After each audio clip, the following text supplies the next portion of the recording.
देख रहा है विनोद, उत्तर प्रदेश में, हाँ उत्तर प्रदेश में, यानी कि योगी आदित्यनाथ के प्रदेश में कैसा कैसा खेला हो रहा है। सरकारी योजना के तहत कन्याओं का विवाह करवाया जा रहा है और उस कन्याओं के विवाह की जो घपलेबाजी सामने आई है उसको देखने के बाद क्या कहोगे?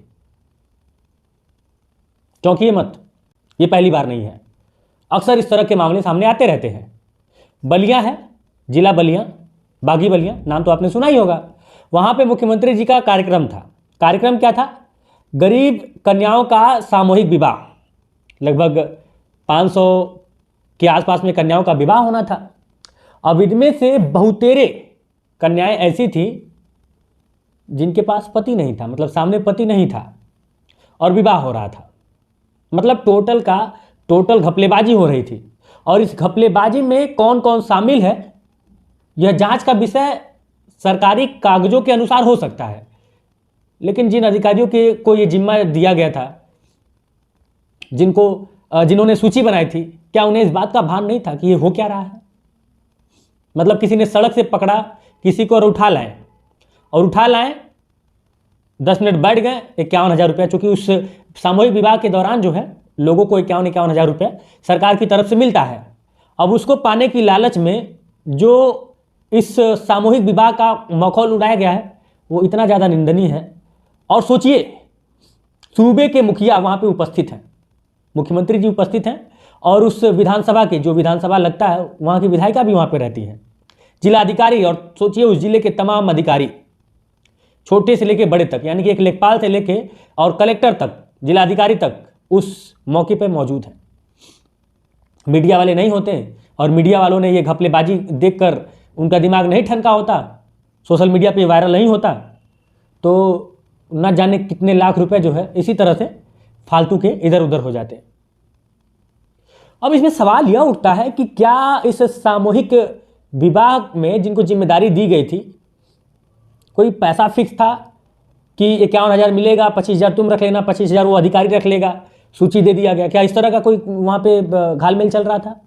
क्या चल रहा था? और जब यह मामला हाईलाइट हुआ तो कई सारे लोगों पे एफआईआर दर्ज हुआ, ऐसा सुनने में आ रहा है। लेकिन यह एफआईआर तब क्यों नहीं दर्ज हुआ जब मामला हाईलाइट नहीं हुआ था? यह भी एक सवाल है। और सबसे बड़ा सवाल यह है कि इस मामले में शामिल कौन कौन है?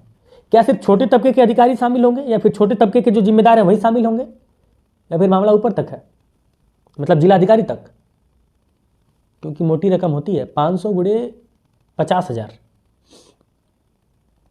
हाँ, जोड़ लीजिए, घटा लीजिए, आपके पास पूरा समय है, कैलकुलेटर में चले जाइए।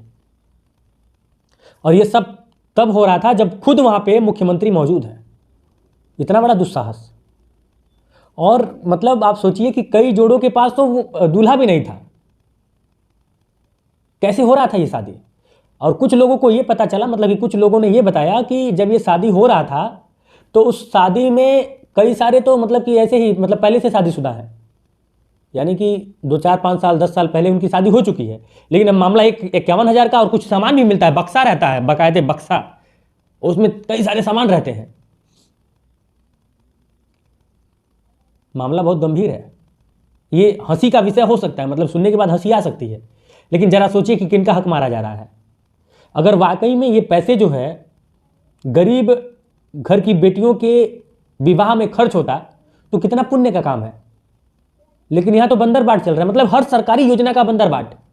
शामिल कौन कौन है, कौन कौन से लोग शामिल हैं, क्या अधिकारी नहीं शामिल हैं? और मुख्यमंत्री जी क्या वहां के जो जिलाधिकारी है उसको आप सस्पेंड करेंगे? हाँ भाई, जिम्मेदारी होती है। इतना बड़ा घपला अगर हुआ है तो वहां के जिलाधिकारी की जिम्मेदारी होगी। फिर जिलाधिकारी जिनके ऊपर एक्शन लेना होगा लेंगे, लेकिन क्या आप उन्हें सस्पेंड करेंगे? और सिर्फ सस्पेंड करने से क्या काम चल जाएगा?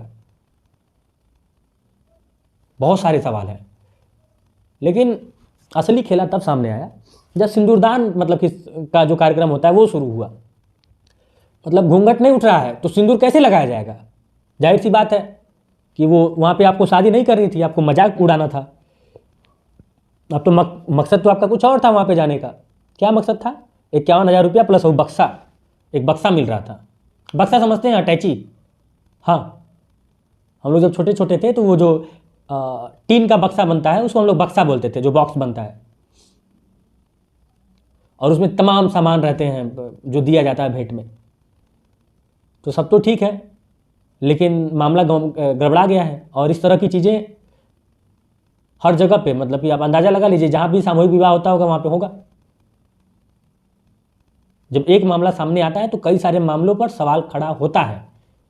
अब ऐसे में सूबे के मुखिया इस पर क्या एक्शन लेंगे, ये देखने और सोचने का विषय है। अगर नाम करके, मतलब कि सिर्फ आपको नाम करना है कि चलो भैया हम कन्याओं का विवाह करवा रहे हैं, गिनती गिनवाना है सरकारी योजनाओं का, तब तो बात अलग है। लेकिन ये जो हुआ और मुख्यमंत्री के रहते हुए हुआ, ये कतई मतलब कि ये बर्दाश्त करने के योग्य नहीं है। अगर आप बर्दाश्त कर जाए तो अलग बात है, लेकिन इस तरह के मामले बर्दाश्त करने योग्य नहीं हो सकते हैं। बाकी आप इस मामले में क्या कहेंगे, आपकी क्या राय है, हमें कमेंट बॉक्स में कमेंट करके जरूर बताइएगा। आपने कभी इस तरह के मामले देखे हैं क्या? 51,000 के लिए जो है भाई बहन साथ में बैठ जाए अलग अलग,